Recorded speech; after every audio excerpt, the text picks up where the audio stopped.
వెలుగును గూర్చి సాక్ష్యం ఇచ్చువారు ఎక్కడున్నారు?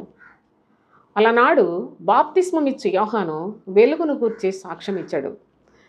ఈ యోహాను ప్రవక్త అయిన ఏలియా ఆత్మ కలిగిన వాడయుండి ఎలిజబెతు జకరియా అను వారి యొక్క గర్భము నుండి పుట్టిన వ్యక్తి. అయితే బాప్తిస్మమిచ్చు యోహానుగా ప్రభువును గురించి సాక్ష్యం ఇవ్వడానికి ఆయన ఈ లోకములోనికి వచ్చి ఉన్నాడు సోదరులారా. కనుక ఆయన స్పష్టంగా చెప్పాడు, నేను క్రీస్తును కాను, నా వెనుక వచ్చుచున్నవాడు చాలా శక్తిమంతుడు అని. ఆయన చెప్పుల వారు విప్పుటికైనా నేను పాత్రుడను కాను అని సాక్ష్యం ఇచ్చి ఉన్నాడు.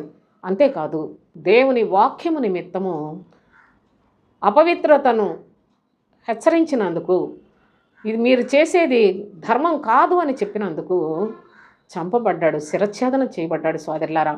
కనుక వెలుగును గురించి సాక్ష్యం ఇస్తే లోకములో లోక సంబంధమైన ఏది వచ్చేవు సోదరులారా. కానీ వెలుగును గూర్చి సాక్ష్యం ఇచ్చు వారికి పరలోకమందు అత్యధికమైన ఫలితాన్ని, అంతేకాదు ఈ లోకములో అనేకులకు రక్షణను కలుగు చేసే చక్కని భాగ్యాన్ని దేవుడు అనుగ్రహిస్తాడు. కనుక మనము కూడా మన యొక్క జీవితాల్లో వెలుగును గూర్చి అనగా క్రీస్తును గూర్చి సాక్ష్యమిద్దాం.